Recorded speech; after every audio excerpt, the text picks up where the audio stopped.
And here we go. All the useless information you want to know. It's Friday nights with Jeff and Joe. You're listening to Joe and Jeff. Jeff, how are you this evening? Good. How are you, Joe? Good. Real good. That's good. What are we going to talk about?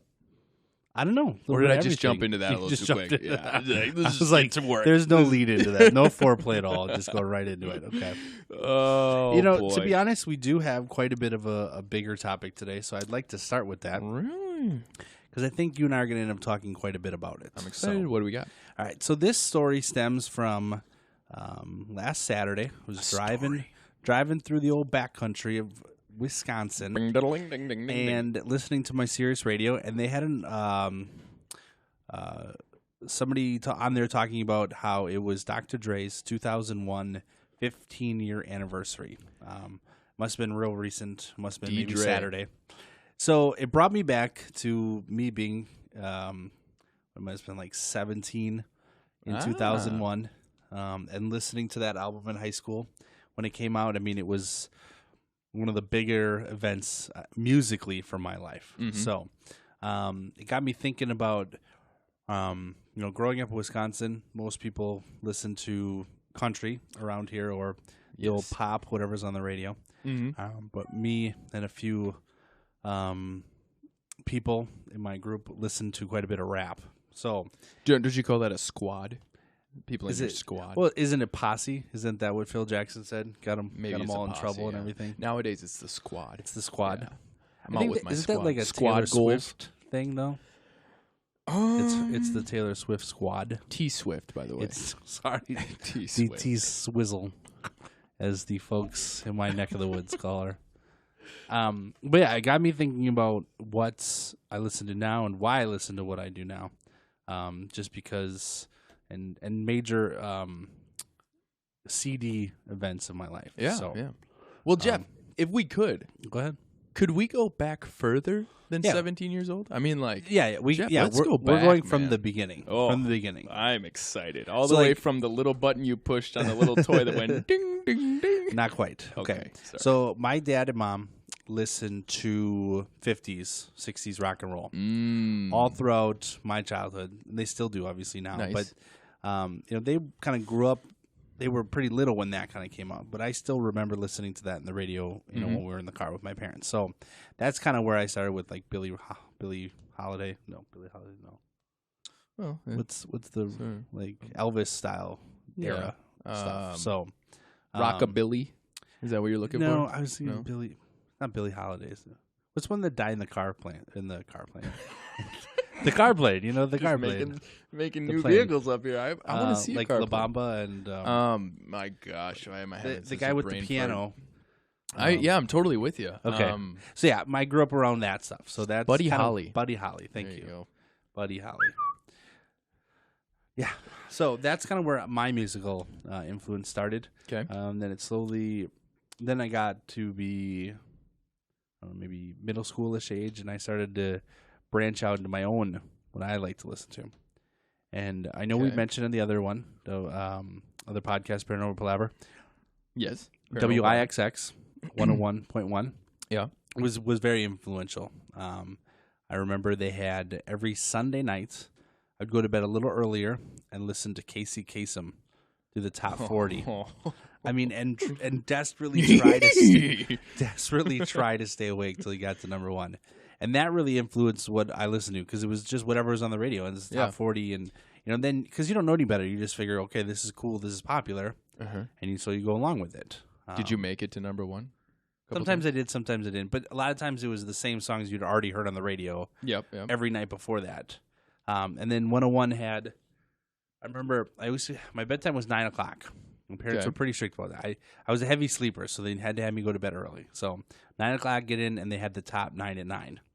So boom. So every night it was kind of, for me anyway, my ritual of going to bed and being inundated with the top pop songs or whatever of the time. So that for me really. What's the time frame here we're talking? So I'm going to say 96, 97, 98. Just try to remember what was the top pop so songs. I'm 33, born in 83. Okay. And I was in middle school from 96, 97 to 98-ish, around there. 96. What are we? Are we chasing waterfalls at this time? No, it's too late. I think that might earlier. So 90s. I remember like Boyz II Men and All for TLC. One, TLC. They were very popular, you know, and man, we had NSYNC and Backstreet yeah. Boys. See, that didn't do it for me. I think that was a little bit later. Okay, yeah. I'm just trying to think of what would have been on the top 40. I'm gonna look up the top 40 for, let's say, 97, 98. All right. While you tell us what your musical background is. Oh boy. Well, Jeff, I was yeah. Let's see here. So I was an anomaly in my class. Okay, well, even further than that, I guess. So my dad and mom, same with you, listen to a lot of that classic rock type stuff, which was great. And then, like, I always remember my dad was a big REO fan, REO Speedwagon. Okay, all right. So that was always on in the car Sure. when we were just driving with him. Like when it was my mom and him, it was just, whatever was on the radio. Yep. I remember that. But then, see, I lived in Minnesota for a spell. Oh, up in Coon Rapids. Shout out to my friends up in the CR. Please tell me you don't talk. You really called it. No, thank God.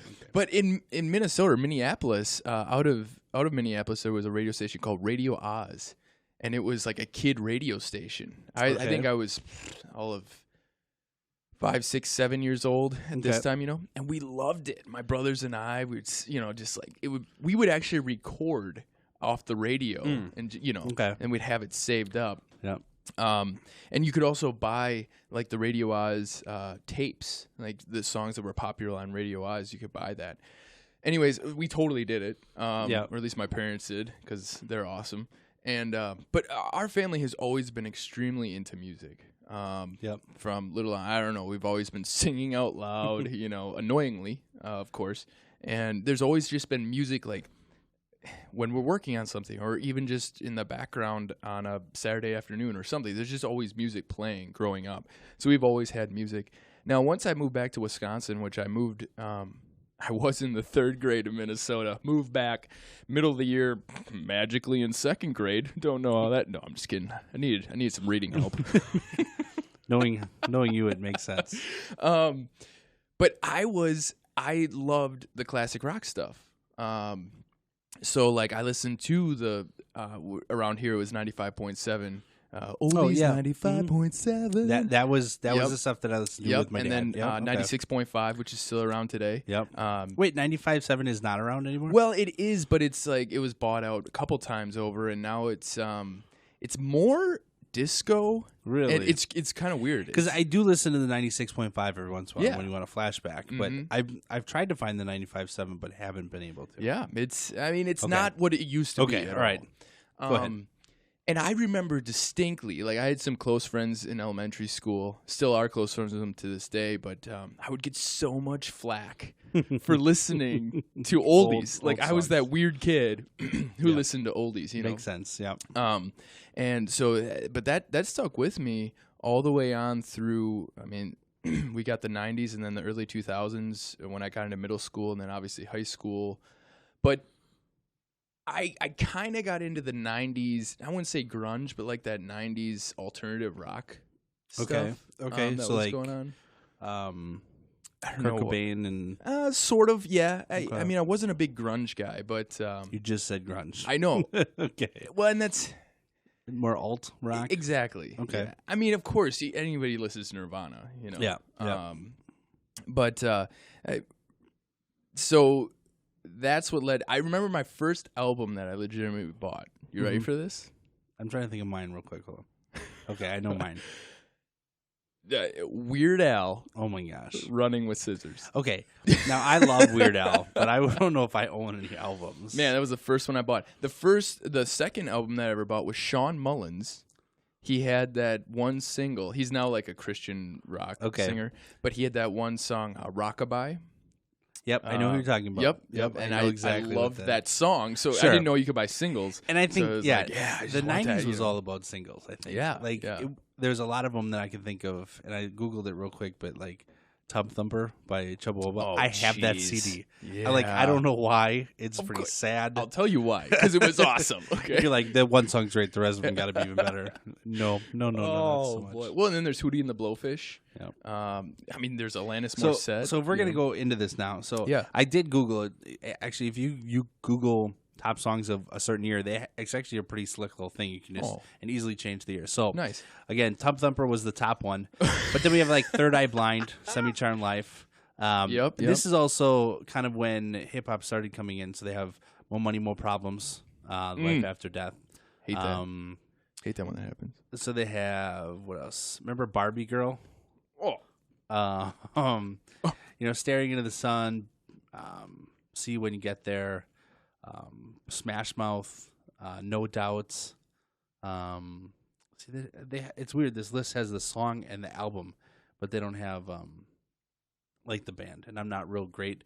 Like when I see a song here, I don't always right away know the band, but I know the song. Yeah. Everlast, Everclear, Blur. All these different ones, but yeah. So there's quite a few here. Again, it's stuff that I think is one-offs. A lot of them are one-offs, and a lot of them are that alternative kind of. Well, the '90s was kind of full of that. A lot of the one-hit wonders, and Yep, agreed. And thankfully so. I mean, they wrote some good songs one time. Yeah. But yeah, I remember. I was. No, go ahead and laugh at me here, but I will. Don't worry. I was very much into music, obviously, as I was just saying, but I totally did the choir thing. I was not in band in high school or middle school, but I did the choir thing. And one year up in Oshkosh, they always have a choir camp. Well, I went to choir camp, and let me tell you, man, choir camp is where it's at. Anyways, that was the first time. Yes, yes. Don't even start with me. Choir camp. Say it with me. Choir camp. Not saying it with me. That was the first time I want to say, and of course, now I'm mixing them up, but I do believe it was the Slim Shady LP. Okay. Changed my life. Changed your life. Okay. I remember sitting there listening to it, and I listened to it front to back. A kid there, he was like, dude, check this out, man. It's awesome. I had a stomach ache listening to it. I had never heard someone be so. I think. Yeah, I was right around 6th, 7th grade. It was the summer, I think, going into 7th grade. I was a freshman in high school at that time. Okay. And I had never heard someone be that intense. Yes. On a intense recording. Is a good word. And so, but I loved it. I couldn't put it down. I listened to it over. I think I stole the disc from him. You stole I think it. I did. Well, because Eminem probably told me to at some point. That's listening to it. But no, I'll never forget that just, I mean, it totally opened my eyes to what everything else was. And then, and I'm not saying that this is what did it, but I totally started to get into rock and roll then, like modern rock and roll, System of a Down, Oh, okay. Of course, brain farts all the way through. The Tool, I think, a little bit. See, I never got into this, so you're going to have to. It wasn't like I was, I bought T-shirts and stuff. Sure. I just, enjoyed that. Mm-hmm. But going into high school then. So what year was this now? Oh, boy, we're looking at, well, it would be about 2001, I think, because I graduated in 2005. Okay.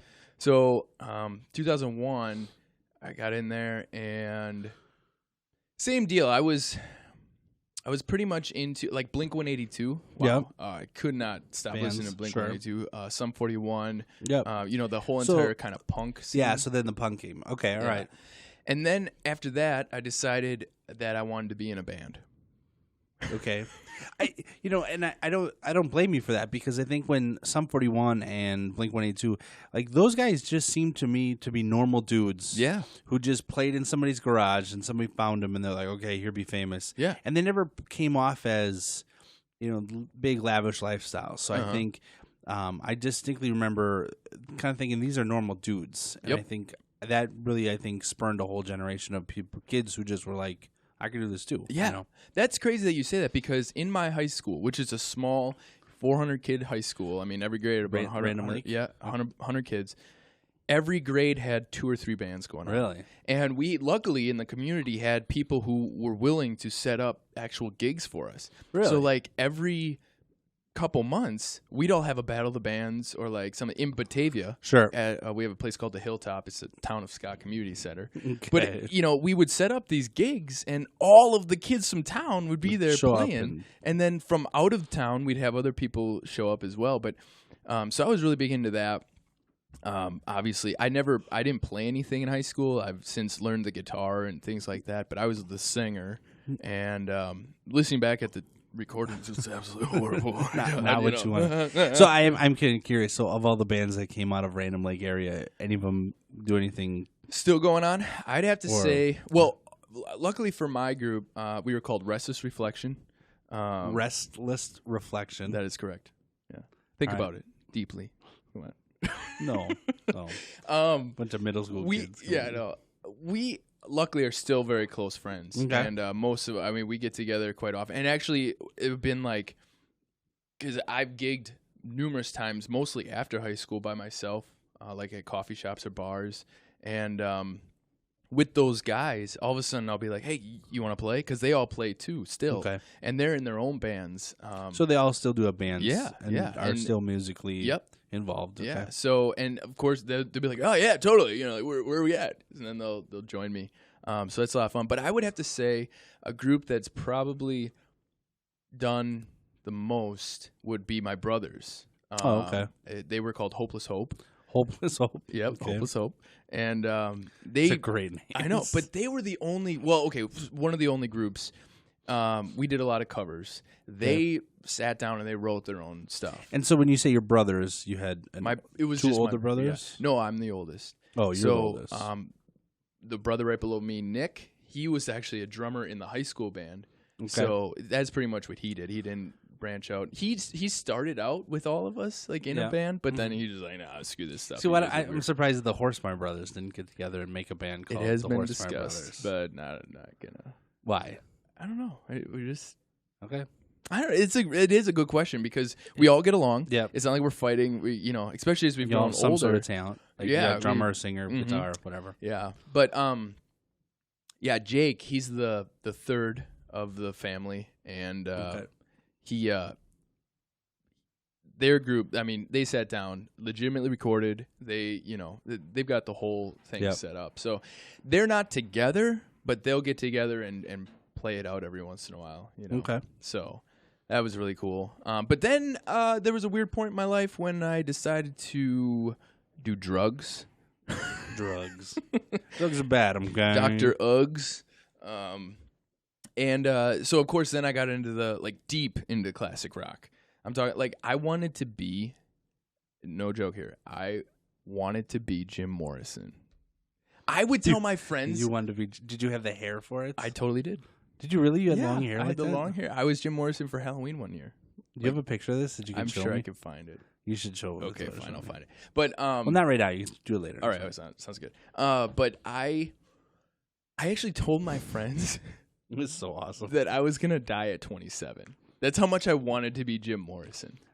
And my friends would they're like, Joe, you died at 27. We're not coming to your funeral. Screw you, Joe. Yeah, you're stupid. Much. Nobody likes you. I've obviously since made that by a couple years now. You made it past 27. Okay. Good. It's deal. Intense. But I totally wanted to do that. Okay. And then as life went on, I still am a big fan of all classic rock. I think it was a great time in American music history. I think there was a lot of great minds doing a lot of great things, very talented people working together.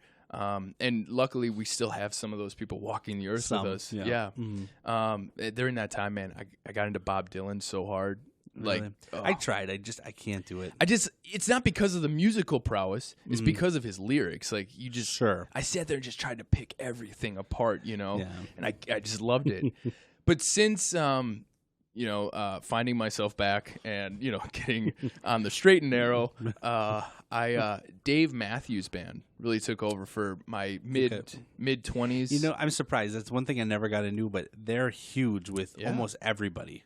Yeah, I mean, everybody I know has been to a Dave Matthews concert, and I don't listen to them as often as I used to. Okay. I think it just happens in life, but man, I've gone every year since 2005 that they've been in Wisconsin or around Wisconsin. Okay. So it's just been great, and honestly, they kind of, especially in my early years of finding myself. It was great to have like a music to fall back on. You know, some type of band to do that. And I like his lyrics. I think he's a good guy to follow. He seems like a good human being. So that's, part of the other reason. But since reaching my late 20s and very early, very infant 30s here, I have a problem, Jeff. You have a problem. Okay. I need new music. There was a while there where I got into like dubstep. No. And stuff. Yeah. You're too old. Dude, it's not like I went out to concerts. You're still too old. No, but like I would sit there in my room and I did. Oh my God. I think you just puked in your mouth. I can't. Okay. So wah, wah, wah, wah. No. Okay. Well, I don't get into the whole Skrillex or any of that Don't kind of worry, stuff. man. You are not alone. I think I was running at that time. And I needed something intense to listen to. To run to. Mm-hmm. That was I'm totally making Joe's never ran a day in his life.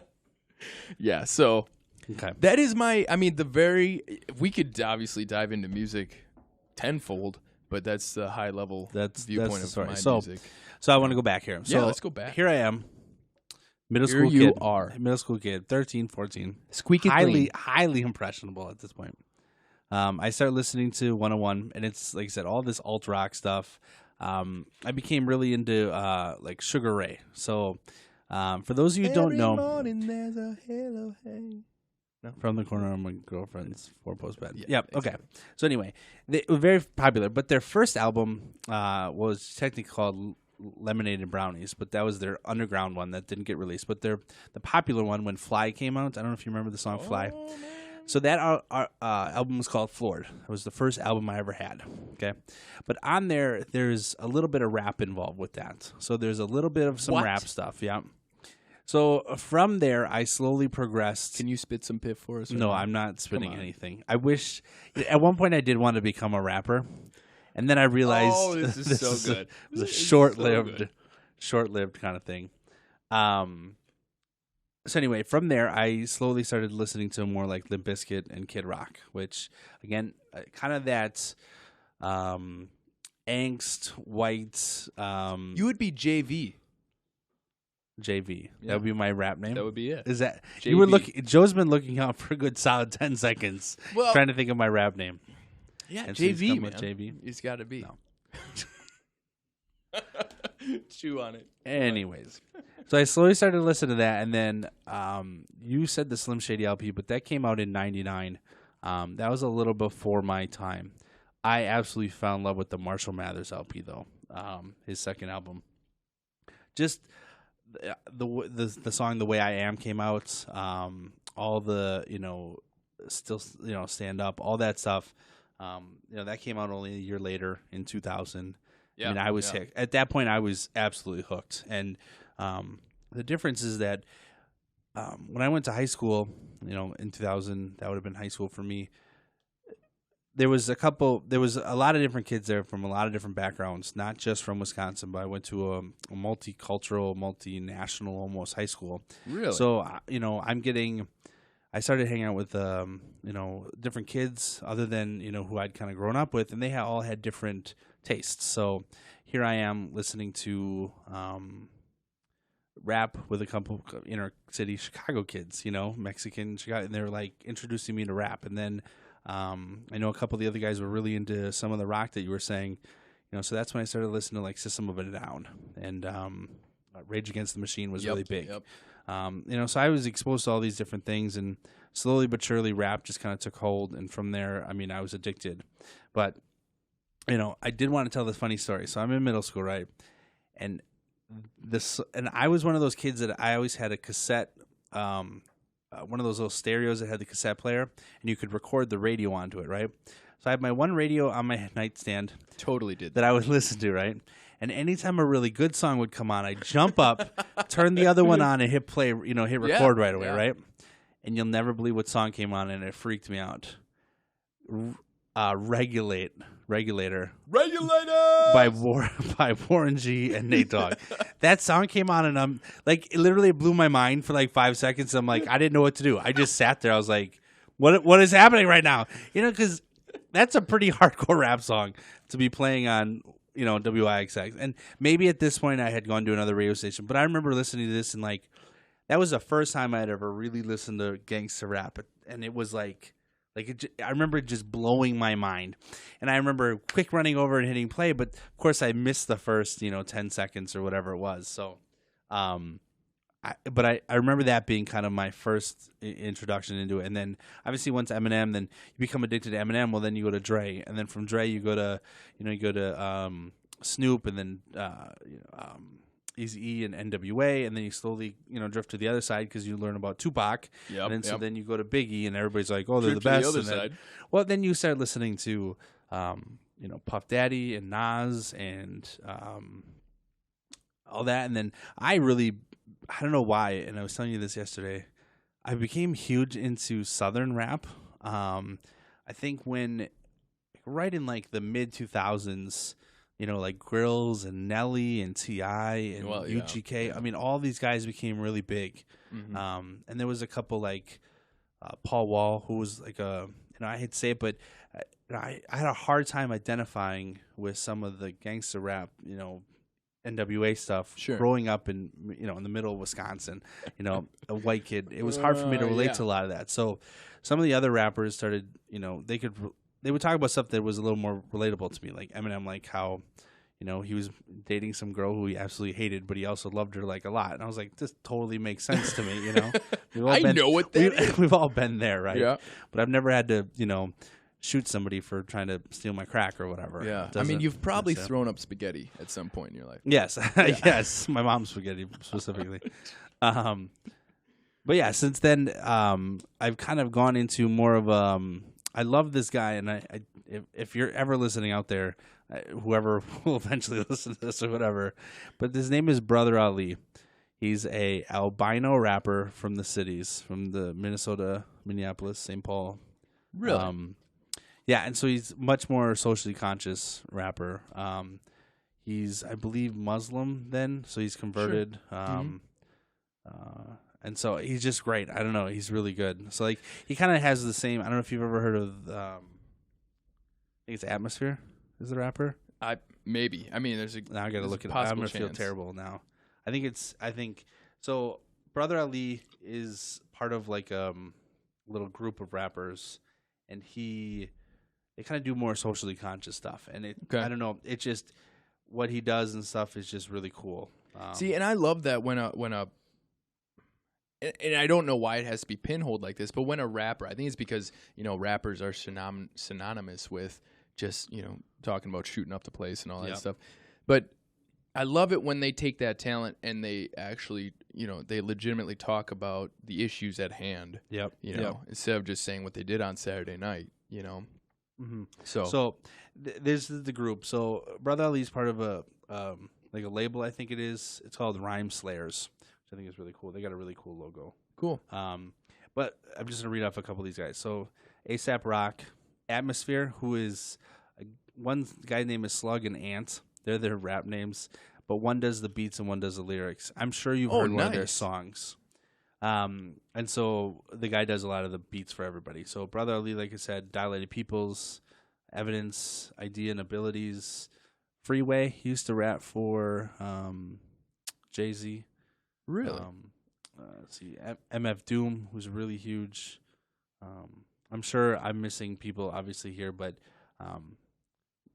I just kind of the difference of the type of rap. If you haven't listened to any of that, I would highly suggest you listen to some Brother Ali stuff. So sure.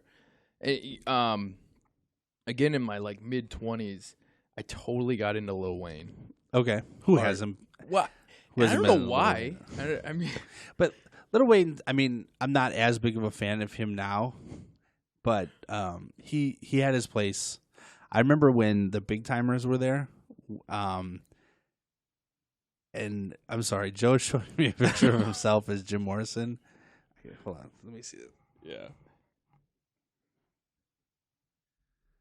Oh my gosh. Okay, I'm gonna describe this for people out there. So for those of you who don't know, Jim Morrison is known for having kind of a longer, shaggy hair, real thin.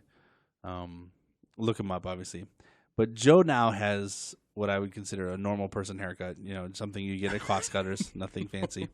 But in this picture here, he has the longer hair, a white long sleeve button up that you'd see a waiter wear, except he's got it buttoned down at least 3, maybe 4 buttons here. And he's got one of those black cord necklaces with a little cross on it. And he's got this. He's got this look on his face, which is pulling it all together. Okay, here. I'm really excited to hear what you say. This is kind of a listless. I'm too cool, but I really don't care. But I'm really trying to look cool, kind of thing. Yeah, I mean, that sums up that picture. The problem is that he's taking the picture right underneath a Jim Morrison photo. Yeah, so it just has a weird ambiance to it. The button up is also tucked in, which I don't know. Well, it was tucked in for the original. So I don't know. Do you know much about Jim Morrison? No, I don't at all. I'm just looking at the picture there. And I now know it's probably not the album cover where he's naked place. and he's kind of got or shirtless, I should say. I guess. Yes. Yeah. So that's my stint with Jim Morrison. I can see how we you hung look out. like him. I doubt that. Yeah, he came to me. We'll talk about him Paranormal Palaver. He came to you. This is ridiculous. Yeah, I was in the midst of some awesome. You're joking. I don't even want to have this conversation if you're lying. Yeah, whatever. Okay, there you go. That's what I thought, folks. All right. So Young Money, okay? I do. Young Money Militia. Yeah, so we're talking to Lil Wayne now. Mm-hmm. All right, so I'm going to talk about now. That's the core. So when I turn on my Sirius radio, I have 3 rap stations on there. I also have my 90s on 9, channel 9, 90s. Okay, big fans, obviously. But then there's also a little part of me that loves, I love Johnny Cash. Oh, jeez. Okay? So Johnny Cash is just a big fan. Now, I was introduced to Johnny Cash kind of posthumously when a gentleman named Rick Rubin. If you don't know who Rick Rubin, you should read up on Rick Rubin. Joe does not know who Rick Rubin is, so Joe needs to look into Rick Rubin. Well, please describe. Maybe I know him. I just don't know his name is Rick So Rick Rubin, he's very influential all over hip-hop and rock. So he worked just a lot of BC Boy stuff. Have you heard the Eminem song Berserk? Off one of the newer albums. So he's in... I've heard Rap God. Okay, same album, different song. Okay. But Rick Rubin is much more of a rap rock kind of stuff. Huh. Very influential, been around for a long time. He's got a real long, graying black hair, real big beard. If I showed you a picture, I don't even know if you'd recognize him. But anyways, he was tasked with kind of redoing a lot of Johnny Cash songs. So he takes songs that Johnny Cash did, but then he puts a real hard rock rap beat kind of thing to them and kind of redoes them. And I absolutely fell in love with these songs. Shoot. He looks it's the American Recordings volume, I think 1, 2, 3, 4, and 5, I believe it is. So he looks Johnny like Cash, Alan Greenspan. Alan Greenspan, is that what you're saying? Yeah. Okay. Anyways, he redid a whole bunch of Johnny Cash songs, and they're really great. God's Gonna Cut You Down. Yeah, there's just some really good stuff. So that's kind of a one-off, other than my usual rap addiction. But every once in a while, I get in the mood for a little Johnny Cash. Joe, what about you? What are you looking up now here? I'm looking up Alan Greenspan. This is not what we're talking about, though. It does not look like Alan Greenspan. I didn't think so. Alan Greenspan, I think, doesn't he do something with the I'm thinking about money markets else. or something? Dang it. Alan, probably not even. Okay, let's talk about what we're talking about here. Yeah, no, this guy who I'm thinking of hung out with Bob Dylan. And I cannot think of his name. I have no idea who you're talking about. Alan Greenspan. Alan Greenspan's like money markets. I know. And stuff It's exactly. like that, he's a terrible man. The inflation rate or something like that, doesn't he? Economist. Thank you. So wait, what were you asking me about? So one-offs other than what you normally listen to, but things you've shamelessly in love with. Ooh. We talked earlier. Dubstep. I'm in love. No. I'm in love with the man. Oh Brother Where Art Thou soundtrack, which I think kind of ties into the whole Johnny Cash, that whole backcountry. Yeah. And there's a rapper called Yellow Wolf. Allen Ginsberg. That's Ginsberg. What I'm thinking about. Okay, why don't you Google that? Show me a picture. But Yellow Wolf kind of has this backcountry. Oh yeah, it does kind of look like that. Okay. Yeah. So Yellow Wolf, backcountry. I think it kind of reminds me a little bit more of it's a little more relatable, to our area. So I guess this has to go with like my last plea, which was I need new music at this moment. So like I'm not here to help you with that. I know. Well, I play guitar. So like recently I was tasked with a gig at my old high school for homecoming. Actually, it was a small little gig, but I was invited to come back, and I'm like, oh, sweet. I've got a 3-hour set, but it's all like classic rock, and stuff like that. Okay, so it's covers you're saying, though? Yeah, okay. I do have my own, but I tend to not play that out. No one knows them. You know what I mean? Yeah, well, nobody knows it because you haven't played it out. And nobody wants to hear it. No one wants to hear it. So, but so I was like, I should really look into what's on the radio right now. So when it comes to just listening to the stuff that's on the radio, you kind of just want to slit your wrists. At least it's me. I don't know. Well, just fill up the bathtub, warm water, just whoop, and there you go. Okay, so let's tell Joe's story though. Sits in an office that just plays the radio over and over, real quiet in the background too. So it's hard to get away from it. Oh my gosh! And so you kind of drone it out, but then every once in a while you find yourself tapping your foot to a Miley Cyrus song or something. Yeah. Well, like, what the heck's happening? But when you learn the song on the guitar, or just learn the song in general to play it back, okay. I only play. Well, an acoustic guitar usually. You're not gonna play. I don't even know right now. Heathens, by what is it? 21 Pilots, I do believe. You're not gonna play that. I know what you're talking about. Yeah, the same way it's recorded. There's no way you can do it. So you because there's a lot more production value. Yeah, you put your own twist on it and your own rhythms within the guitar. Correct. So that makes that fun. It makes learning that song fun and then doing it over fun. So I guess when you kind of pick apart a song and, for its playing value or, you learn it in and out, that can be fun. But when you're just sitting there like driving, I'd much rather listen to talk radio. I learn more. Just saying. Yeah, I was curious, like I said. So, I also, along with the music, I listen to NBA. I'm huge into NBA, so I listen to that almost every day on the way into work. Mm-hmm. Normally, they give me 1 or 2 headlines. I also listen to the comedy radio a lot. Nice. I really like that. See, I don't have Sirius. I just have the radio. It's too expensive and kind of not worth it, but I have the radio. Then in that case, I would highly suggest you get some sort of third party. So, well, and I used to be really like iTunes and I used to be best friends. Okay, used to be. We broke up. We have broken up since then, and I still have so many songs. Half of them I can't even get to because it was an old email address that I don't remember anymore. It's so I paid the money for it, but anyways, YouTube is. Yeah, so I have all of these, a huge library of songs that I don't really have an iPod, and I'm not an Apple guy. So I don't have an iPhone to put that stuff on. So I just, not only that, but I've listened to all that stuff over and over and over that it's like, I don't want to hear it. But I do have to say that driving, I love Modest Mouse. Okay.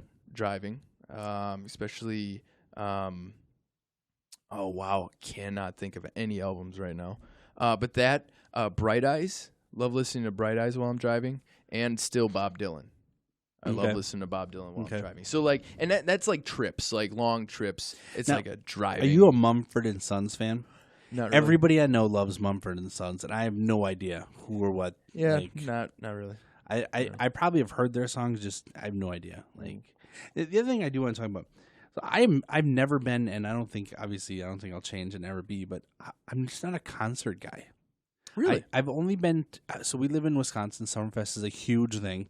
I've been down twice, I think, and even then, I just go to hang out and eat food that is really bad for you. Yeah, that's what I go for. I do remember seeing Sugar Ray, but they were on one of those far away thing on stages, and I wasn't gonna pay for it, so I just stood way back, and I was kind of like, it's kind of neat to say that. But I don't get anything with sitting there watching them do it.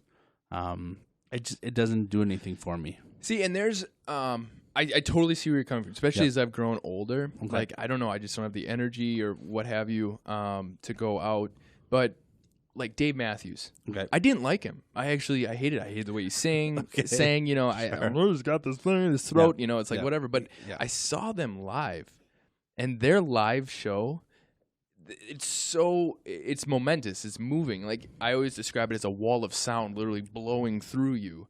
And that's what changed my mind. And maybe a little bit of extracurriculars. But it stuck with me, you know. It made that profound effect to my soul or what have you. And it has to be the greatest show on earth, the way these people flock to it over and over. I mean, there's somebody here. There's somebody where we work that drove all the way out to like Washington. Well, you know, he started the fan club, the Warehouse, back in college. Oh, really? Yeah, he started the Dave Matthews Warehouse.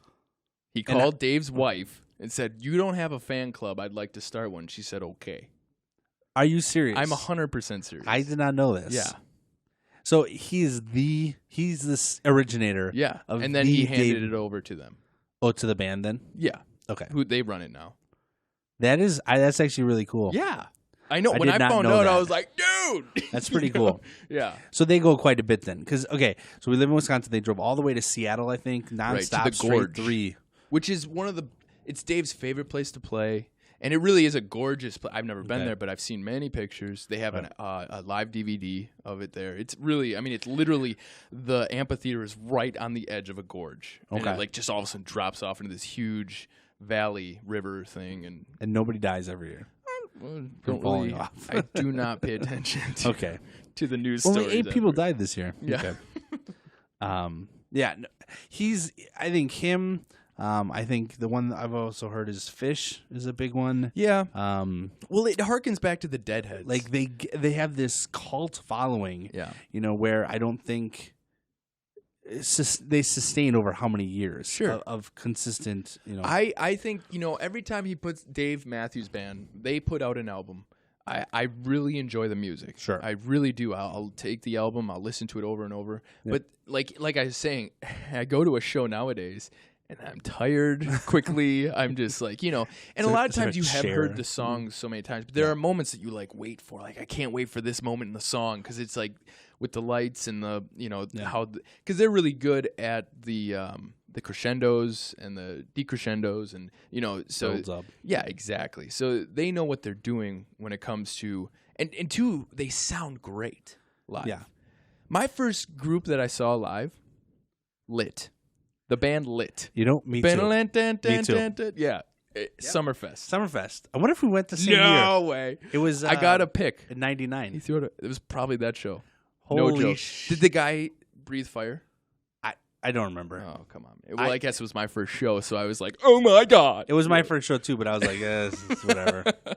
Yeah. Are you serious? This is crazy. We were probably at the same concert. Dude. That's actually really cool. Yeah. You just heard that live, folks. Ladies and gentlemen. We're both freaking out a little bit over here. That's actually really crazy. Yeah. Well, I can't wait to tell Krista that you and I were at the same, yeah, our first concert. When you said Lit, I'm like, no way. At Summerfest? No way. At Summerfest? 99? Yeah, so, but we are extremely lucky here in the Wisconsin area for those people who do enjoy going out. In Milwaukee alone, it's like the city of festivals, and there's always bands playing there. Yep. Mm-hmm. I just think, and we have Summerfest, of course. Yep. But we have so many. Summerfest is the world's largest outdoor music fest. Am I saying that right? Yep. Okay. Yep. And for those of you who don't know, sorry. Yeah. So, but we also just have a really. Kind of like a couple episodes ago, we were talking about supper clubs. Oh, what we love about Wisconsin. Yep. Right. And I think in Wisconsin, granted, I have not gone out in other states all that much. Sure. Besides Nashville, of course. Always bands playing. Yes. But I think every Friday and Saturday night, there's always a band playing somewhere. Still. Like at bars. Yeah. If you're into that, you can go. It's not like we haven't lost that touch of that live music within the community.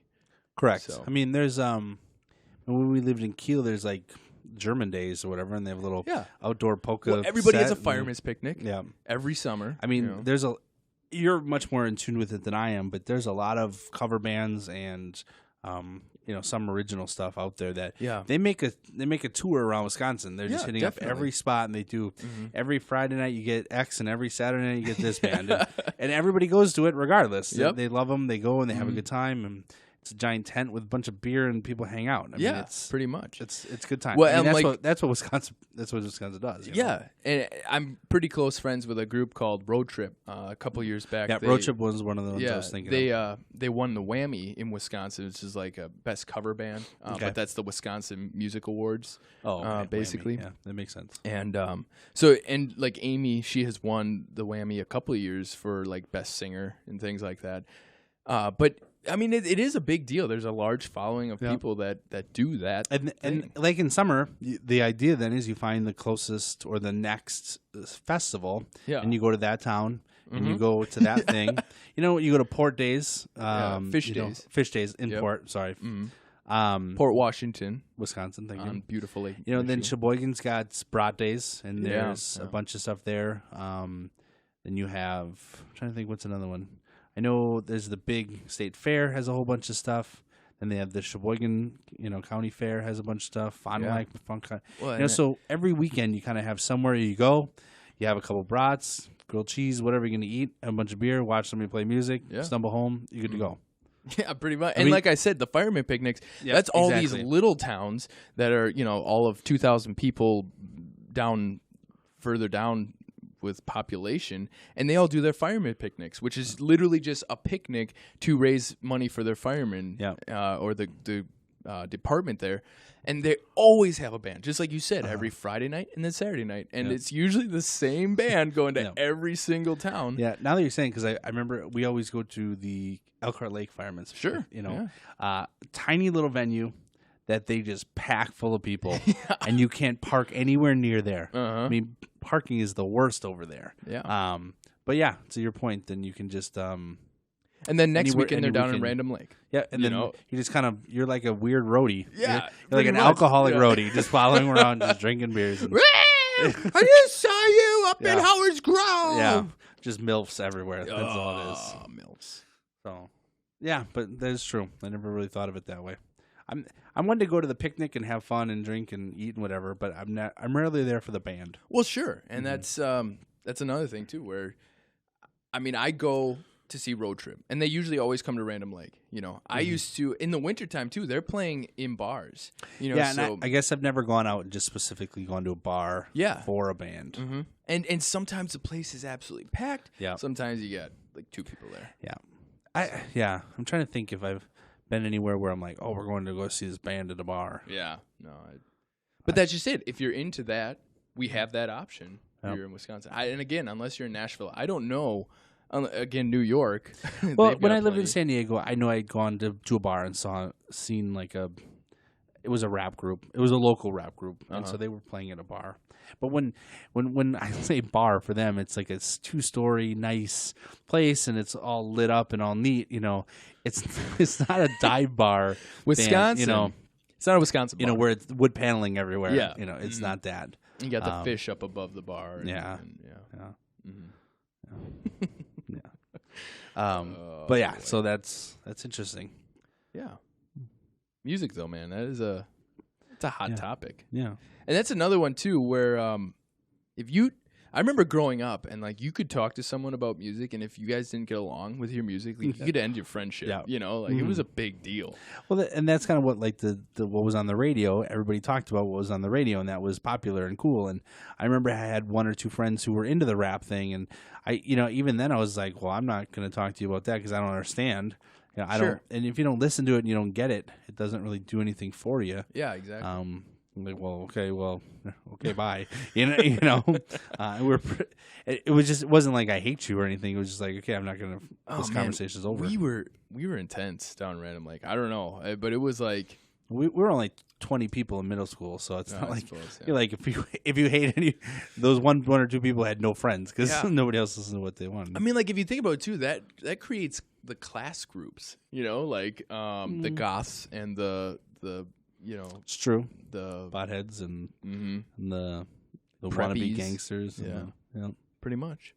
Yeah, it's the true. wanksters, as we call Wanksters. them. Yeah, I do. I will give a shout out to myself then. When hey, shout out to Jeff tonight. when 50 Cent came out with that song, I think it was Wankster. I remember telling a bunch of people like, he's gonna be huge. And then no. and then 6 months later, it was like he was everywhere, and it was like, yeah, I remember I told you about him, and you were like, yeah. I was like, yeah, pretty cool. It was one of those things because I've had this conversation too with people, and I'm not a music guy, but a lot of people are like, oh, this is this really cool band I found. They're underground. I'm the only one who likes them. You tell everybody else about them, and then they become huge, and you're like, I hate that band because they sold out or whatever. Right. And I've always thought that was weird for two reasons. First of all, if you really like them and you tell everybody about them, you'd be happy for them that they became huge because then they're making money doing this rather than slumming it. And at the same time, then where everybody else likes them and now you don't. That's a really interesting. I remember there was like a behind the music on Metallica. Okay. And they were talking specifically about that, about all these people who loved Metallica before they got mainstream, and then like their little sister was listening to them, and they're just pissed off, and like, ugh. But that was totally rampant where I grew up, where it was like, I think it was just that intimate feeling you have with this group. And then the moment everybody has them, you're like, well, you're breaking up with me. You know what I mean? It's kind of like if you have the only piece of candy. And you're like, I have the piece of candy. And then all of a sudden everybody gets a piece of candy. Like, well, this is stupid. No one likes watered down and gross. Yeah. Yeah. But there's a couple times, and maybe... I don't know. I've just never been that where like people search out like random obscure bands so they can be like, oh, I found this, but and I'm like, well, I don't know. I'll wait for it to be on the radio, I guess. I want to tell serious. And nowadays too, like really good music, you kind of have to be like that.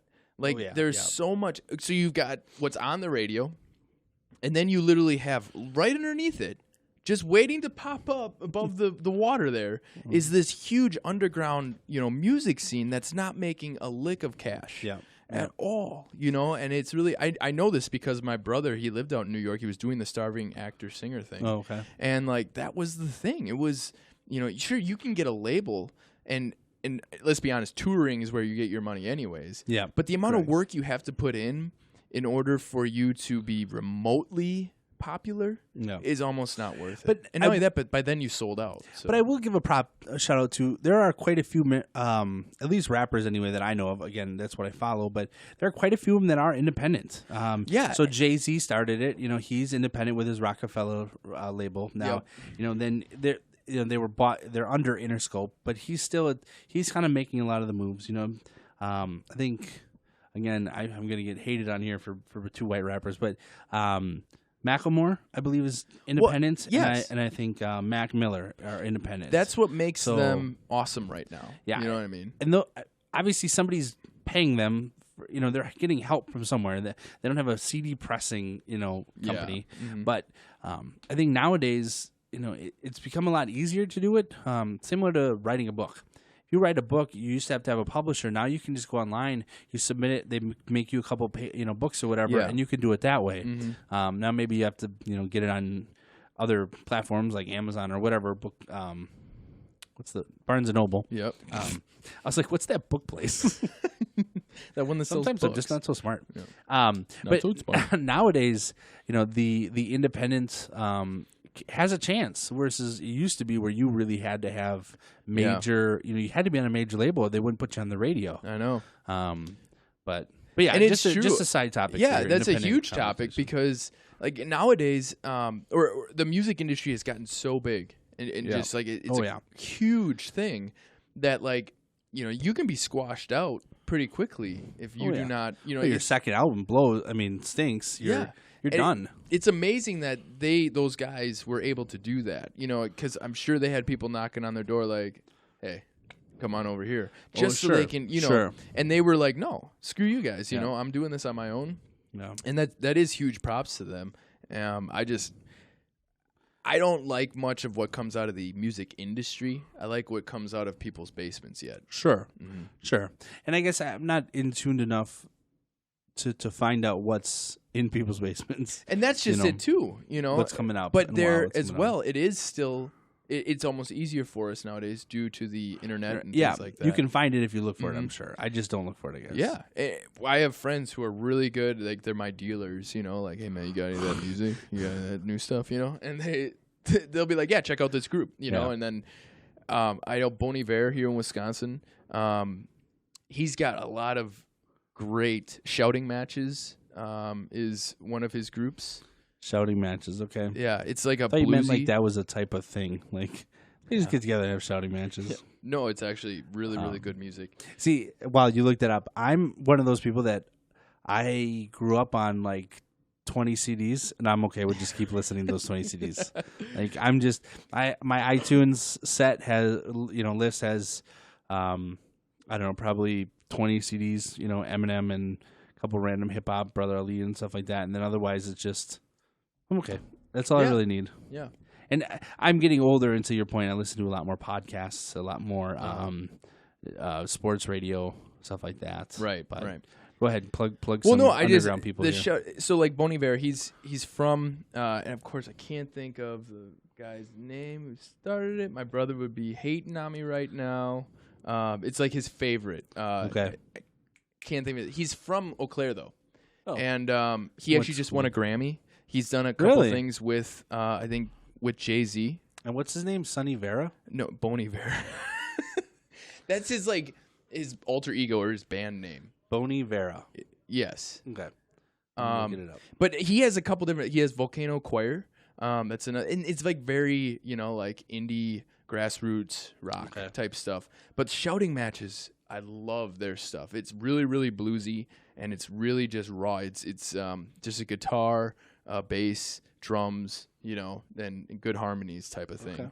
So, but no, like sometimes you just like you're in a mood and you just got to listen to, some, sure. Driving in and you want to listen to Eminem, and then when you're driving home, you got to listen to some Bon Iver because you had a rough day and you just want to reflect on how much you hate your life. No, I was kidding. All right. Yeah, I guess I've never really looked into underground stuff. I don't have people who are into it. I mean, to be honest, my wife and I don't really talk about music too much. Justin Vernon, by the way, is the artist. Justin Vernon. Okay, good, because I couldn't find anything on my phone. Well, and he has his own label. Okay. He's again, that's another grassroots type deal. He's based in Wisconsin here, and he's giving other groups a chance. There's, a matter of fact, to plug a couple other people, but there's a group, I think they're breaking up now, but they're called Phox, Phox. Phox, okay. They did a nationwide tour, international tour as well. Wow. But they were under Bon Iver's label. Okay. And so this is like a second remove type of thing, but some of the members in the group I was in high school are friends with that bassist from Phox. Okay. And now they have actually started a group with that guy, Jason, I think his name is. Okay.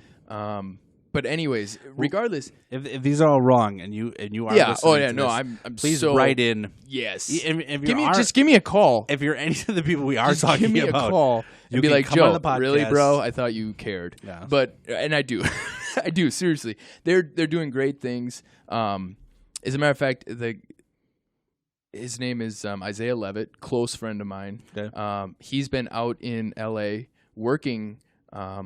He writes music. Okay. And so he's been working for the music industry. He moved back home because it's like, this is absolutely ridiculous, and you work your tail off and get dirt, It's expensive. But then Andy Welsh, by the way, drummer for Road Trip. Okay. He is leaving Road Trip. Okay. Very successful cover band here in Wisconsin. Yep. But he's going to join forces with Isaiah and Justin, I do believe, or whatever, Jason, I think I said his name. But they're going to... the fact-checking is going to be outrageous. Oh, man, it's crazy. Okay. But they're going to start a group, and they've actually got a couple good songs out already. Okay. And we'll try to give them a plug and maybe do a couple links on the Facebook Hopefully we page. can get them on here. Yeah, and we do a live right here in the room. That'd be awesome. That'd be really cool, actually. If you're listening, I will buy you Taco Bell. I'll just say, once you edit this, because a lot of it's going to have to be cut when I talk. Most of it, yeah. When you edit it, I will just send it right to them. Yeah, we'll send it to them. And I'll just say, hey, guys, check it out. So I'll bring you Taco Bell breakfast. Love you, bros. And a Gatorade. because I'm feeling extra nice. And a Gatorade. Well, if they're kind of doing their thing, you might get a little of a verklempt, maybe a little exhausted, you a little trying electrolytes. To think of what they like here. No, they're eating Taco Bell breakfast. Andy will probably have a Red Bull. I can do Red Bull for you. And Isaiah, I'm maybe we could go with the Horsemeyer, which I don't know what the Horsemeyer is. It's an orange juice mixed with a 7-Up. I think he'll like that. See, you know what they call a Jeff Verhelst? No, what? It's whatever drink you're drinking right now. Whatever's in my hand. It is a Monster Energy mixed with orange juice. Wow. See, I did that a couple times and people look at me funny, but it's delicious. You get it. Because I want the nutrients that is not found in a Monster, but I want the caffeine. So I kind of cut the two. See, everybody thinks I'm making like some weird mimosas. My dad is notorious for just mixing shit. Just like literally. As disgusting as it may be. Like leftovers in the fridge, throw it all in a pan, put some butter on it, you're good to go, you know? Bacon grease. Yeah, he totally just wanted to get home like 7-Up or like Sprite and orange juice. He's like, well, I wanted the orange juice with a little fizz, you know? And it's like, okay. So it's kind of like a mimosa, a virgin mimosa. Pretty much, yeah. So I'm okay with calling it the Horsemeyer. Yeah, it's cool. That's funny. But I love these guys, and I hope they can come on. Yeah. I actually have a voicemail sitting on my phone right now from Isaiah. Oh. I could listen to it on the air if we want. He's probably saying, hey, douchebag, give me a call. Because it's Thanksgiving. Why don't you put it on there? And if it's terrible, we'll edit it out. Okay, all right. I don't want it to be where this guy just totally comes on there and says something truly offensive. Yeah, I hope it's not. Okay. Okay. So those of you listening. Queuing this up. Those of you listening, Joe's going to pull up a voicemail. Sent to him. I hope it's a classic. You have one unheard message. I hope it's a classic, Zaya. First unheard message sent Sunday, November 20th at 3:20 p.m. Joe, what happened to your cheesy-ass voicemail? Miss you, man. I miss your wiener. I miss your snacks. Let's hang out soon, man. I'm on my way back from Duluth right now. Hit me up this week. Love you, buddy. End of message. To delete this message. All right. Yes. Okay. Thank you, Isaiah, for joining us. Yes. Yeah, that was awesome. So hopefully it was loud enough. Hopefully, if you need to turn it up. But no, Isaiah, I apologize great for guy. me and All Joe those guys jumping are in and phenomenal. He's actually writing music right now he's getting paid to do it. He's got like online where like people pay him to write their kids' music, like Friday getting. I'm just kidding. He doesn't write stuff like that. But you know what's really sad? No, not sad. I don't know how I feel about this, but when I was in college, I was really into writing music. Okay. They kind of were like poems, but like long form, where it was like the whole song. Like I do hooks and everything like that. I was really into it. Like it's kind of why I didn't make it through college, just because I would sit in class and write music. And so you missed your calling, is basically. And so I have quite a few notebooks full of lyrics. So that's why I figured I would. I didn't figure. I knew I couldn't be a rapper. I don't have the ability, but I've always thought it'd be cool to makes a music, and it's one of those bucket list things where I definitely am gonna make at least create a song or maybe an album or whatever. But even if it is a couple songs, I've always thought at least then you at the end of your life you can say I did that. Like, that's one of those things that it doesn't take much to do when you really think about it. Yeah. You know, as long as I've got the lyrics. I don't know how to make beats or whatever or guitar or whatever. I can figure that out. Maybe. Sure. I don't know. Man, I tell you, when I learned how to play the guitar, first off, I started in high school. I was around 18, and it was just something I wanted to do. My brother had been playing since 12 years old, and he's really good. Yeah. But I was like, oh, yeah, give it a shot, It's cool people play guitar. Yeah. It's not easy when you're starting out. Yeah. Now, again, when I cleaned up my life, I fell back on the guitar. Like, I needed it. I needed something else in my life. I would play it. I would go to work, and I would play the guitar. That was what I did. And I think I ate in there somewhere. And where was work for you then? I was working down in Random Lake at a furniture company. I was making furniture. Okay. And you played guitar at work? No. That's what I thought you were saying. I'm like, where did you work that you could do it? No, I'd make furniture, and then I'd come home and play the guitar. I got you. And I remember there were some days, I was actually just talking to my girlfriend about it, because she wants to pick up the cello. And I'm like, sweet, cello, do it. But it's going to Doesn't be painful. Because I remember I loved it, but there were days that I would have the guitar like ready. Okay. My screen would be out, and I wanted to throw the guitar out the window because I was so mad. And I'm like, I can't pay for another guitar right now. So, start just playing. Because you were struggling. I was so frustrated with myself that you weren't picking it up as quickly as you thought, or what? Right, okay. Right. Well, and two, I mean, it was probably 6 months before my first gig. Maybe, because once you play alone in your room for enough times, for your posters, play with yourself in your room. Yeah, I'm aware of that. Mm-hmm. So anyway, but yeah, it's. So when I was in fourth grade, I think it was at the end of fourth grade, they were like, okay, if you want to play a musical instrument next year, you can be in band, right? Yep. And so they had us come through, and they had all the musical instruments spread out, and you could walk around and pick whatever one you wanted. And of course, being a big fat white kid, I was like, well, where's the big instrument? So the tuba, it was sitting there. I immediately gravitated towards it, and they were like, yeah, okay, you can play the tuba, right? That's awesome. So my parents, I went in band. I had some lessons and stuff. I ended up playing tuba then for 5th, 6th, 7th, 8th. So a good eight years of tuba, right? Okay. So I played quite a while, right? So I think what's 5th grade? I think you're like 9. No, 3rd grade is 9. 3rd grade 9. So that's like my base. Like I I'm know 11. 3rd grade you're 9. I know here's that. my benchmark. Okay, so I'm 11, right? So here's if you're a parent out there listening, I'm gonna do a little PSA for your children. Do not let them play the tuba at age 11. Okay, make them play the piano or the guitar, something that will eventually lead them to some sort of either getting laid, okay, or making some sort of money off of it. Okay, nobody has ever been like, hey, check out the size of this tuba. Unless you're in the Wisconsin marching band. Never worked.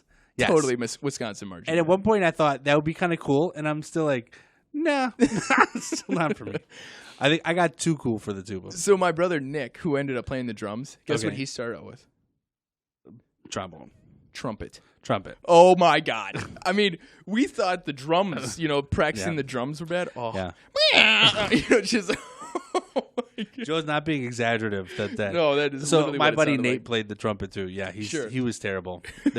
Him and Zach, they played. I think Zach played the trombone, and I played the tuba. And the three of us were by far very we were terrible.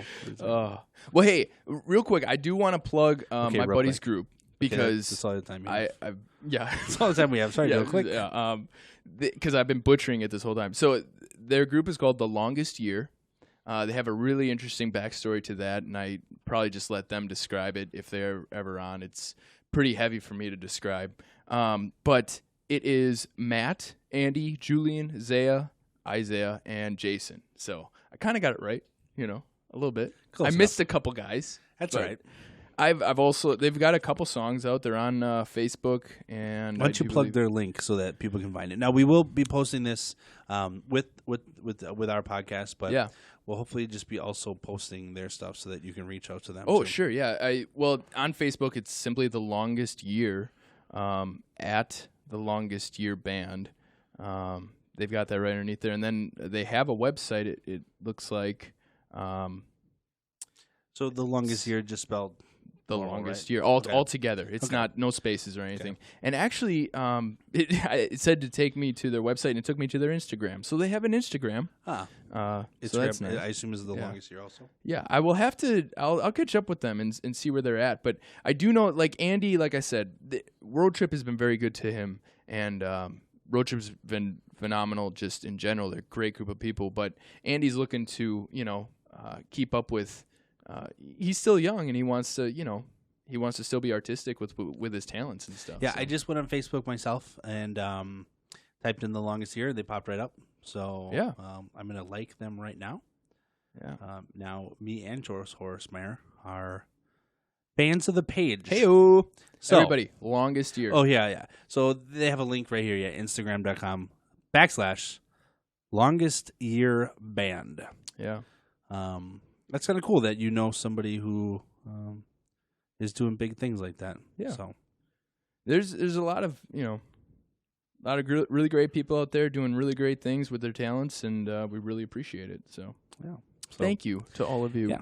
So if you're listening, you'd like to give your input on some cool bands that Joe should be listening to, or maybe some rappers that I would maybe like, or fact-checking any of the egregious errors we may or may not have made.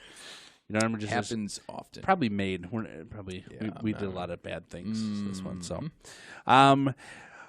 we are going to be on Facebook tonight. I think we're going to get that done. I started doing it earlier, it just didn't work out time. No, that's totally fine. So we are going to be posting, I think, 1, 2, 3, and episode 4. Because this is episode 4. This is episode 4 now. Whoa. So for those of you who haven't listened, which is everybody in the world, well, hopefully by now, Joe and I have just kind of been like, we want to do a separpt podcast from our sister. Our sister podcast. Paranormal. I was going to say Krista. That was weird. Our sister Krista. Sister from another Mista. Sister Krista. Okay. Who do you think you are, Sister Krista? I think that's how we should end the show. But that podcast is Paranormal Palaver. We do a lot of paranormal stuff. Joe and I just we wanted to just do another one. We like sitting here and just jibber jabbering and talking and shooting the old BS. So every week we kind of come together on Friday nights and chit chat. Yeah. So if you're seeing this one first and you're listening, this is kind of how we haven't really posted them. We really didn't know what to do with it. We're just kind of having a good time. Hopefully you're enjoying it too. Yeah. But we're gonna post this, and again, hopefully we go back and listen to the other number 1, 2, and 3, and hopefully we get better from those on the one now here. So every time we're gonna do a little different. This time was just all big topics. Sometimes we do news. Sometimes we do different things that we're into or whatever. So. You know what? Talking about random things, because that's what we talk about on this show. Yeah, whatever you got. Topic. The Green Bay Packers. Oh yeah, we've talked about it almost. I think every single show. So here's a little. I also do want to give a plug to Jody, a fellow. Jody N. Yeah. Yes, Jody N, who is a huge Packer fan. Huge. Always talking to us about the game afterward. And so she brought it up to us, and we wanted to get her on the podcast, but she just laughed and shook her head. It's not for her, she said. So we will give a couple minutes here to the Green Bay Packers. Now, I understand if you're not a Green Bay Packer fan, you cut it off now. Not. This will be the last topic we talk about. But yeah, Joe, talk about your Packers. Mark Murphy, I just listened to him. He did an interview on 620. Right. Joe listens to the Packer podcast or podcast. Yeah, and because I need to.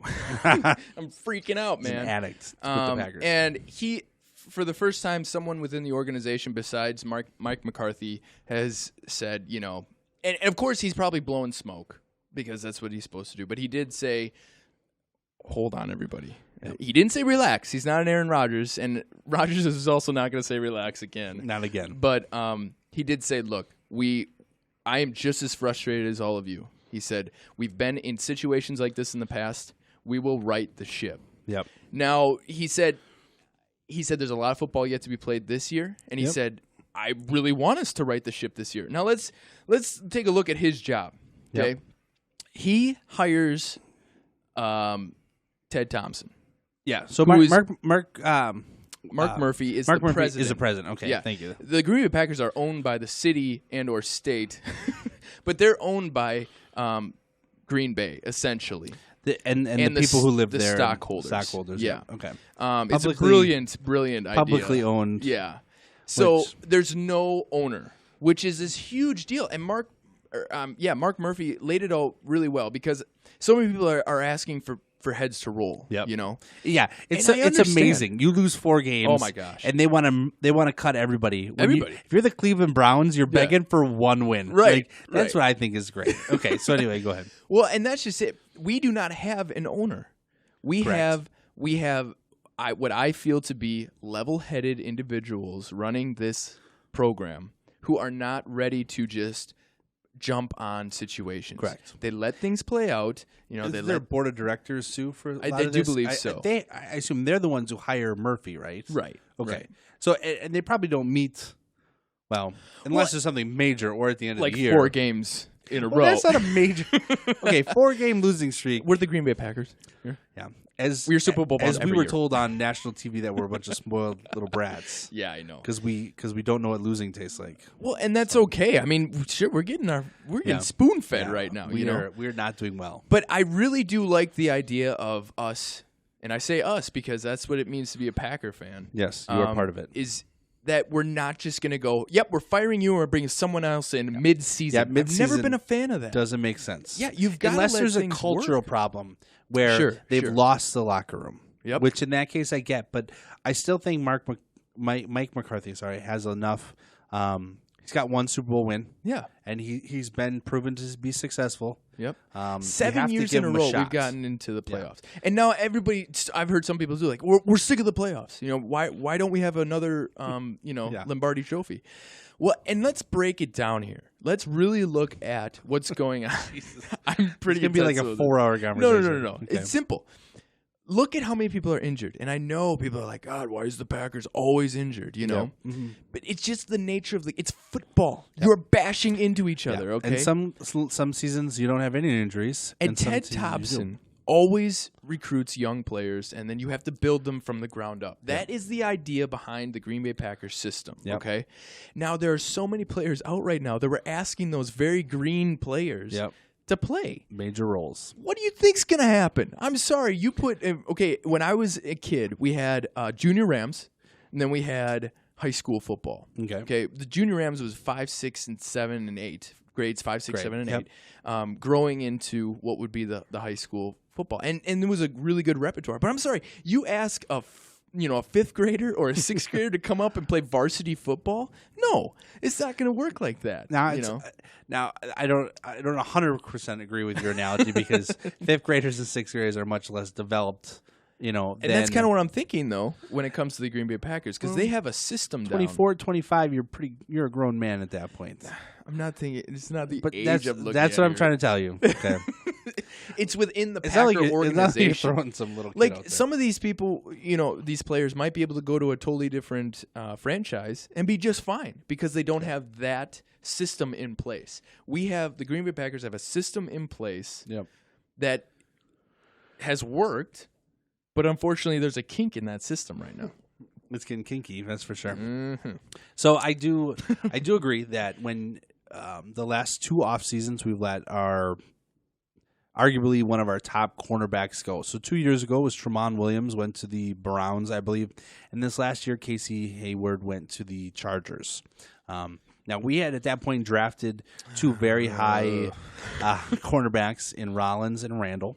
And the expectation was that they were going to hold down the forts. Now, you couldn't have guessed that they would both be injured along with Shields. Right. The fact that all those top 3 are out, and now you got Gunther in.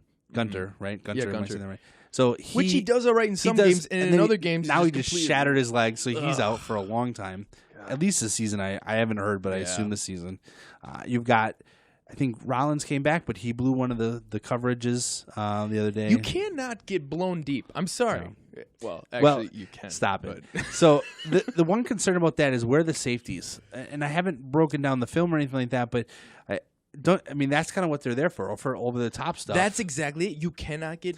And so I'm wondering if they're pulling them up. I mean, what I'm asking is it a personnel issue or is it Don Capers putting players in spots where they're going to lose and where they can't be successful? I don't know. And of course, I have not broken down the film either, but I do think that it's a mix of schemes. And some of that talent is not quite there. It's got to be a blend. They get burned. You see it. You don't even have to study the film. All of a sudden, he just falls over. Well, I didn't see where the safety went. That's what I'm kind of asking. Now, I've been known to. I think the Packers play a mix of zone and man, but I assume it's primarily zone. Is that correct? Yeah, for the most part. I mean, you got guys in kind of the coverage. Cover 2, cover 3, whatever. So you expect guys to be over the top to help out, and all of a sudden some guy runs by you, and you think there's somebody going to be helping you behind you, and all of a sudden there isn't. Yeah. Well, and on the same token too, or not, on the other side of the ball, I should say, the offense, while they start slow, they've actually been delivering. I mean, 20 plus points a game that should win normally. Yeah. Now, it's funny. Rodgers has one bad game. and we crucify the guy. Yeah. I want to remind people. Not a fan. Remember Favre? Do you remember the guy named Favre? Would have Favre. He would make us all throw our heads against the wall numerous times, and then he'd pull it out at the end. I think Rodgers doesn't have that skill set, in that he isn't making huge mistakes. So when Rodgers doesn't have anybody to throw to, and he scrambles out, and then he either gets sacked or kind of does a 2-yard gain out to the sidelines, we're still punting it away. I'm taking that over Favre throwing it into triple coverage and making a first down every 4 or 5 plays, and an interception the other couple. I think we get so spoiled, to the announcer's point, that we don't know what bad football really looks like. It's called the Browns, and they're going 0-10. It's called the Niners going 1 win and then 9 straight losses. Yeah. It's called I think the Jags are on a 5-game losing streak. You know what the sad part is that we're only 4-6, and the Vikings and the Lions are 6-4.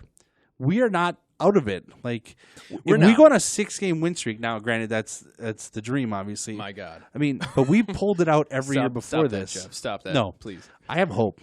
Okay, I'm hoping against hope. Facetious. No, I know, but I still think until we're out, we're out. Yeah. And we're not out yet. Yeah. So I'm rain, holding shine, win, lose. I will always root for the Green Bay Packers. I will hope for the best for the Green Bay Packers. I'm not going to be one of those players or fans who sit there and bash other teams. I strictly just love the Green Bay. I love the organization. I love our history, and I cannot wait to teach my offspring how to love the Green Bay Packers. But it's one of those things where right now, and two, for some odd reason, I don't remember much of the end of the Favre era.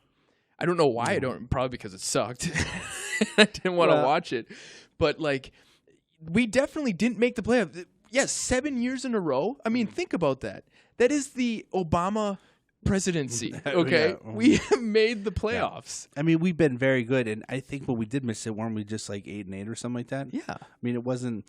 I can only think of one top 5 draft pick. So your draft picks, for me, that's kind of indicate that you have a bad season, you get a high draft pick. Yeah. And that was when we got A.J. Hawk. I believe that was it 05?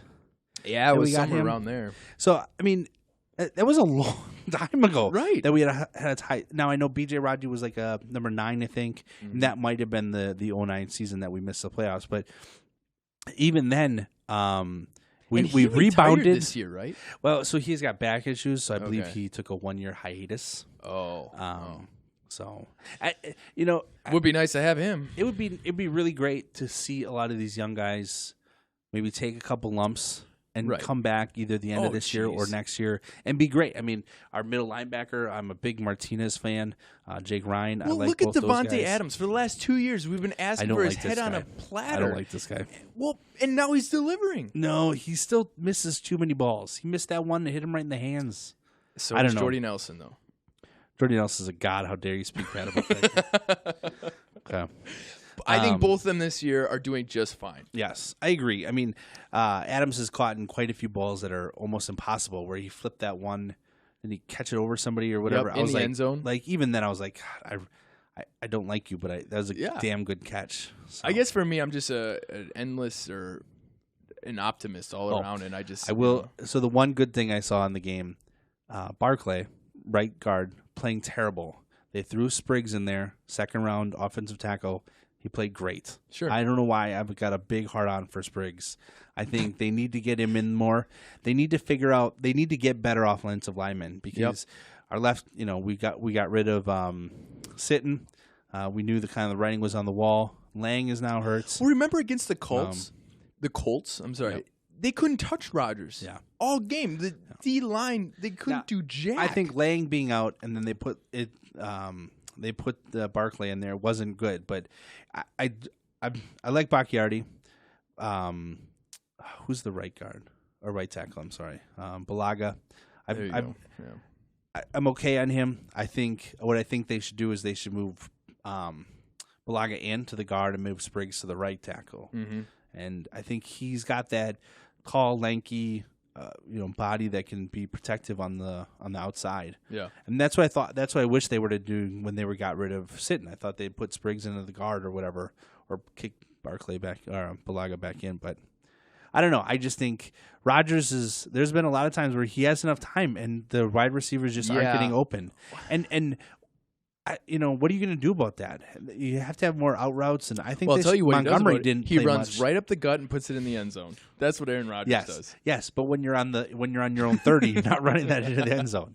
That's why I think Montgomery was playing great for a couple, and now have him in the background. Have him as a split That out. is the weird thing about McCarthy. When something's working, he'll all of a sudden be like, let's just try this. I don't get that. Yeah. That I don't understand. And I mean, I admit not having your number one running back Lacy out when there is such an emphasis on him is gonna screw up your plans. I get that. And then Starks is out, it really screws your plans. My God. And so he's kind of had to flip flop his play calling a couple times in a row. Now he's got Starks back. We'll see what Christian Michael can do. Did last game. Well, yeah, until he fumbled that ball. Yeah, No, he fumbled the ball. I'm sorry. I understand that. It ended the game for us, but at the end of the day, too, we should not have been in that situation. It's kind of like what's that guy who fumbled the onside kick? It's his first game back who's the guy fumbled the onside kick? 2 or 3? Last year or 2 years ago. What was the guy who fumbled the onside kick? I'm not even going to entertain it. Bostic? Yeah, that guy's dead to me. Okay, Billy Bombastic. I don't care what you do.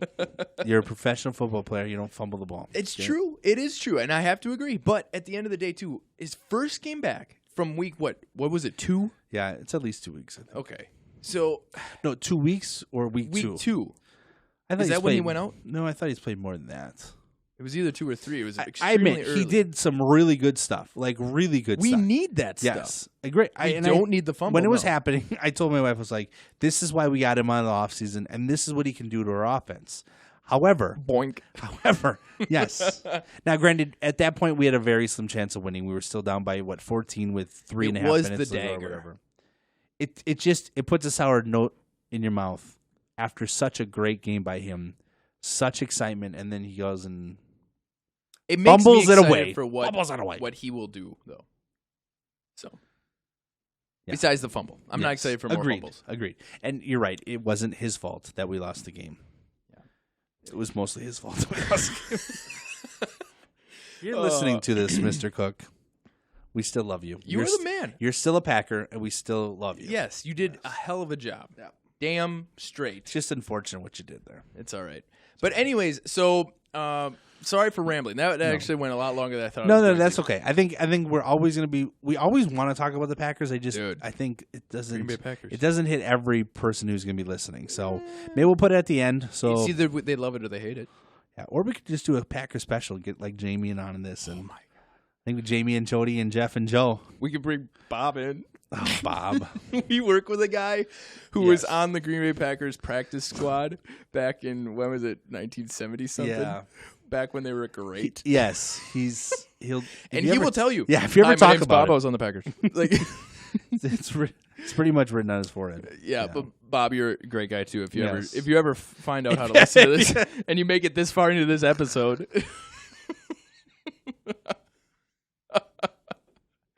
Oh boy, beat up Joe first. Beat up Joe first. We love you, Bob. Oh, that's funny. Jeez. So, yes. But it would be cool to have maybe a special podcast with the Packers. Yeah, maybe we do an end of season one. We can kind of get together. And talk about that'd be awesome to discuss everything. I think it'd be fun. Hopefully, it's after the Super Bowl. After the Super Bowl win. That's what I'm saying. No, you just said Super Bowl. I'm saying Super Bowl win. A Packers Super Bowl win. At this point, no. If we get to the Super Bowl, we lose. I'm going to still be mad. If we make it to the Super Bowl, I will call that a win. Okay. No. After this season, it's like being the first loser. I'm about to cry. You think? No. We do have a chance. Everybody's still got a chance, except for Vegas said we were going to win the Super Bowl. Yeah. That was before half the defense went on injured reserve. Oh, man. Now at this point, so we have an injured reserve. Lacey's on it. And apparently you can only bring one person back to injured reserve. So it'll come down to, I think, Case. Well, I think we can bring Shields back or Lacey. But they're not going to do that. They're not bringing Shields back. If he clears concussion protocol, I think he's going to be more valuable to us than Lacey. Well, that's a good point. That's what I'm trying to say. That's all I'm saying. I just don't know if they'll do it. I mean, even the Packers insiders that I listen to are like pointing to Lacey coming back. No one's talking about Everybody Shields. assumes he's coming back. Yeah. But the way our defense is playing, we probably need Shields more than we need Lacey. I'm sure that's like, can you imagine being in those offices right now? And having to make that decision if they're both truly healthy. God. And then you have to tell the other guy you can't play. I thought I've made tough decisions in my life. You have, so. No. Not comparatively. Not compared to that. And I think that goes to the point of like having to cut players to be an NFL coach or whatever. On cut day, be like, I'm sorry. Your NFL dream is over. Like, I'm sorry. So sorry. You know, like having to, hey, sit and we traded you. Sorry, buddy. That's because you're talking too much smack in the locker rooms. Because you knew you weren't going to get re-signed. Now you're injured on the Bears. Oh. I'm going to sneeze outside. Oh, boy. All right. Cool. I really wish we could do this live, and then we could have people text us and be like, you guys this or that, and get some live feedback. That'd be a lot of fun. Hopefully someday we will. Yeah, that'd be You never know. Never know what'll happen. So, but I don't know how to do it, but we'll figure it out. We always do. Not always. Well, we figured out how to do a podcast. Yeah, that really wasn't that hard. Jeff, you just plug it in. Give us a break. You plug it in and you hit play. Record. It was easy. If you're out there listening and you don't think you can do a podcast, come talk to me. You can totally do a podcast. Anybody can. If we can do a podcast, you can do a podcast. Oh, my God. You don't even have to have topics. Just the day before, I just go to Joe and be like 15 minutes before the show. You're hooking up the cords. You want to just talk about music tonight? yeah, let's do that. All right, good enough. That was it. Cool. But, hey, in all seriousness, it's been a great show. And good times. I'm really happy we were able to plug a couple my friends group and stuff like that. And it was great to learn that we both were at Lit at the same time. That is crazy. That was pretty neat. That's pretty cool. But in all reality, anybody who hears this, any of our shows, please send in. Most likely starting out on Facebook. Yeah. But, if you want us to do topics. Yeah, we're not sure where the website's going to go now. We're kind of, but we need to get that Facebook set up. Yeah. So if you want us to have topics or something you want to hear us talk about. YouTube. We'll have a YouTube page. Sure. I think that's soon, right? Very soon. Yeah. It's like basically ready to go. Yeah. So these will be posted, I think, on YouTube at first, but we'll have a Facebook page link into all that. So you can message us via Facebook then. Yeah. Yep. But this is going to be great. Lots of fun. Yeah, please write in any topic you want. Yeah. And two, if you want to join us and you're in the if you're anywhere close, we will drive to you even. Seriously. We're desperate. We're sad people. Yeah, we are sitting here talking to each other. Yes. And we need to get just some other stuff on here. So anybody wants to bring some intelligence. Yes, seriously. Good you don't looks. even have to be that smart, really. Sexiness, kinkiness, anything to make this better. But thanks for listening. Yeah, Podcast Gold. So all the useless information you want to know, it's been Friday nights with Jeff and Joe. Hey! That was pretty slick. We'll see you guys next time. Thank you. Bye-bye.